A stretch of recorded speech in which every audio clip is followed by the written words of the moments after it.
Well, let's try this again. We have 5 more packs of Avengers vs Xmen. We are just constantly opening. See what we can get. So exciting. No, that'd be nice. I think I do need a genie if she's here. Punisher McRook. Common card. 4 bolt. When Punisher assigns to attack, knock out 1 target opposing character. Your opponents may prevent this effect by paying 2 life. And Phoenix Miss Psyche. 6 bolt X-Men. When Phoenix is engaged, she gains 2 attack and 2 defense. Very nice card, actually. 8/8. Pay a bolt. Target character must attack. Pack number 2. It's a lot of foil. Every time I look at these packs, I keep on thinking you're buying candy. I kind of am. Angel, Avenging Angel, 3 shield. If Angel is blocked but is not knocked out, he deals 2 damage to the opposing character. Nice direct damage. And Cyclops Slim. When Cyclops is blocked by more than 1 character, he deals damage equal to his full attack to each character blocking him. Not bad. Pack 3. I'm obsessed with opening. Are you going through that entire box? Pretty much. No, the box was about halfway. Did you buy the entire box? Yeah. Oh, there's a great card right there. Loki Gemkeeper. Wow, we've got some pretty good cards here. When fielded, choose an opponent's character card, canceling all previous choices. Your opponent cannot field that character while Loki is active. This effect lasts until you field another Loki. Great. Mr. Fantastic, Brilliant Scientist. Mr. Fantastic gets +2 attack and 2 defense while blocking. Pay a mask. Target character must attack this turn. That's a money card right there. Pack number 4. That'd be typical. I don't know if those are the appropriate upgrades for that type of list. Silver Surfer, Sentinel, 6 shield. While Silver Surfer is active, if your opponent has more life than you, draw 1 extra die, each clear and draw trap. Nice. Sure the veteran instinct Once during your turn, pay a shield and take 2 damage to draw a die and place it in your preparator. This is more ramp. Much more ramp. It's good. 3. Dr. Doom, Richard Reed Rival. While Dr. Doom is active, each non-villain character gets -1 attack, -1 defense. Do you know what replacement is? A fat villain. Pack number 5. Pack number 5. Let's see something great. Oh, there's another Silver Surfer. Doc Ock, fully armed. When blocked, any damage Octopus does in excess of his blocking character's total defense is dealt to your opponent. Okay, cool. That's just trample, right? And Silver Surfer Silverado. Cool. We got the uncommon and common version. At the start of the attack step, if your opponent has more life than you, Silver Surfer gets +2 attack and defense. Once during your turn, pay a shield and take 2 damage to draw 1 die and place it in your prep area. Not terrible. Alright, so we got one of my all-time favorite rares right there. Loki Gemkeeper. When fielded, choose an opponent's character die, canceling all previous choices. That's great. So it's really, really cool. Control. That's it, guys. Thank you. Hi everybody, it's Alakai. Today we are talking about some Yu-Gi-Oh action. Now, I've gone on record in the past saying that I'm not going to really buy too much into the set. And what I mean by buying into the set is really going with like the 2 gravity feeds or a gravity feed and just buying a ton of packs in hopes of completing a set. But it doesn't mean I'm not going to use Yu-Gi-Oh. I kind of want to make that distinction. Some people had some things to say about that, and absolutely not. I absolutely want to make sure that I go on record and say that I will use Yu-Gi-Oh. There's no question about it, as much as it suits my needs. What I'm not going to do is I'm not going to go and buy the 2 gravity feeds. I'm going to buy specific cards I need. What you're seeing before you is part of 20 packs that I did purchase, and that's pretty much the extent of it, only because I wanted to get an idea of the flavor and a cross-section of what the set looks like. I go on several forums. I'm on things like Reddit and Facebook groups, and I will tell you there has been hours of discussion, literally hours of discussion in multiple threads talking about how people won't use Yu-Gi-Oh! Or find it a problem that WizKids is mixing the sets, or asking for clarity if WizKids approves that people are using the 2 sets together. And I just find it to be a complete waste of energy. I honestly just do. To me, there's more cards to play with out there. I can buy these cards, or I cannot buy these cards if I choose not to. Alright. But if you have a problem with using Yu-Gi-Oh cards, because it is Yu-Gi-Oh and it's not a superhero, I have a suggestion for you. I have a really strong suggestion for you. And here it is. There you go. This is a card. It's got a name to it. It's got some energy. And it's got these abilities down here. Now, you translate the ability. You interpret it as being a monster as a character. And a summon as field. And that's about it. That's it. Everything else on there is up to you. Some of these cards, just like in Marvel, have specific interactions with things like this little claw thing that I saw before. I'm not sure what that is still, but there's a couple of different. Here's another claw, and you can use those two together for like a combo or something. That's great. Just like you say, villain characters, just like in Marvel and DC. Now, obviously, when you're working with Marvel and Avengers, AVX, and you see the term like villain or X-Men characters, that's great, but don't look for X-Men characters inside the Yu-Gi-Oh set. It seems kind of silly, right? It's the same thing with Yu-Gi-Oh. If you see like this old Egyptian symbol here, that means that you're not going to use that in Marvel. You don't expect to see those symbols automatically appear.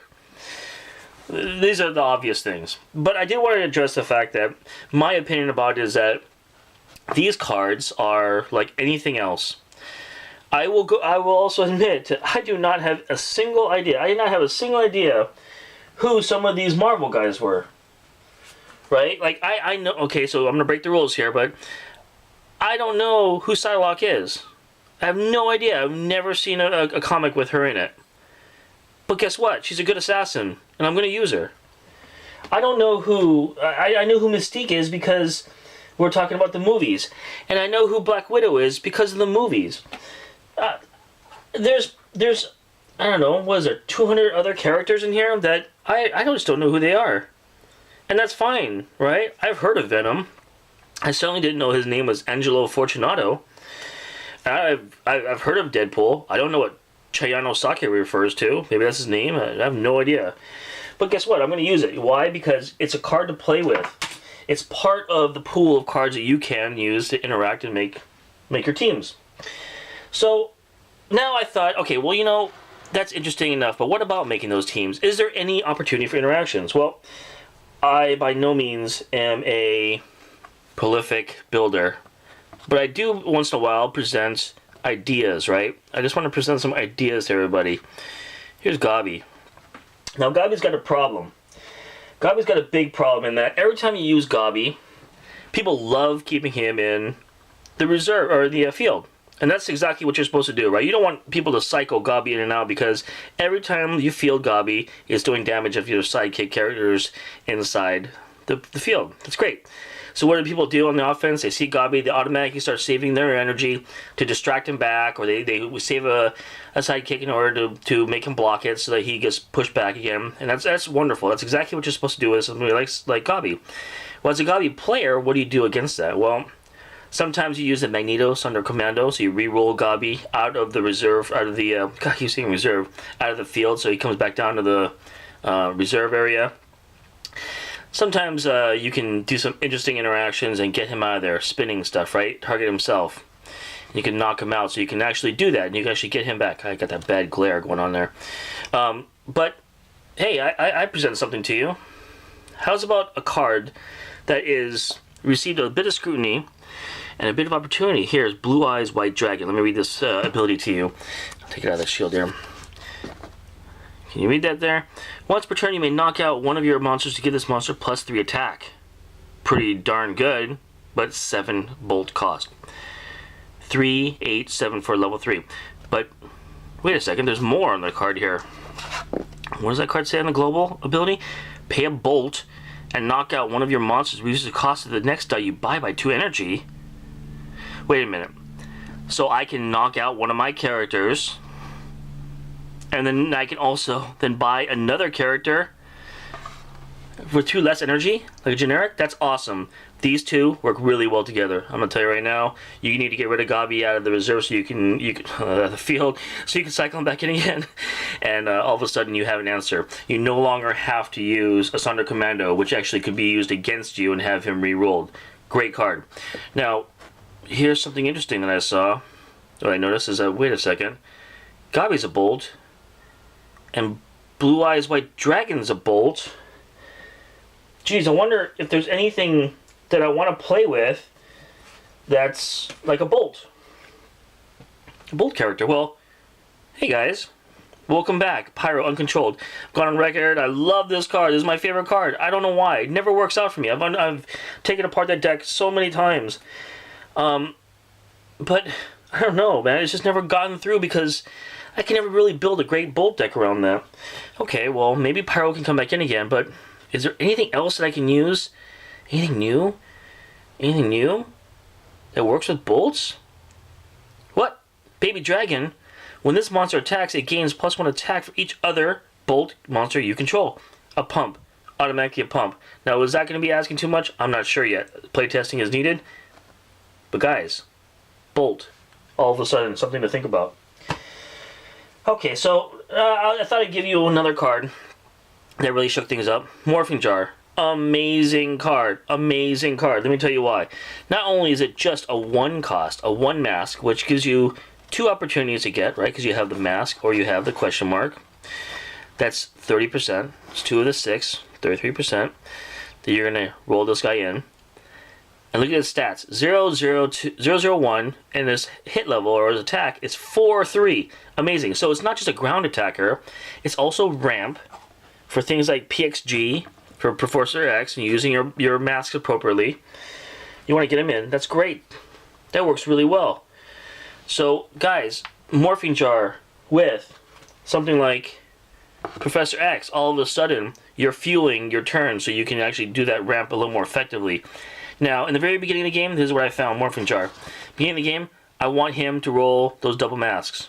I want the energy. I don't need him as a heavy-duty hitter. If I'm in an aggro deck, maybe I will, but most of the time, I want those masks so I can fuel and get some more characters in the game. Great card. Then, we have another one. Well, back when AVX was a big deal, was kind of by itself, you had a card that was running around that was a Professor X, right? Used Professor X. Used, oh no, I'm sorry, not Professor X. Used Mr. Fantastic or used Phoenix. Global, pay a Bolt, target character must attack. Wow, okay. Well, that's pretty cool. So I'm going to force somebody to attack into me, and it's going to hit my beast, and I'm going to get that churn, and that's how I'm going to get my 6 ramp. Well, you might have needed that back then, but now it's not that big of a deal anymore. You've already got that ramp, right, with the Professor X kind of global thing. So what else can we do with that ability? Oh, here's Yu-Gi-Oh again. Here's another interaction that works really well. Gaia the Fierce Knight, 5 and a Bolt. If this monster is blocked and not knocked out, it also deals half its damage, rounded down, to your opponent. I'm sorry, what? This is amazing. So, I force a psychic character to block. Gaia blocks him, and he does half the damage, direct damage, over to your opponent. Amazing interaction, guys, again. And, what? I'm sorry. Wait a second here.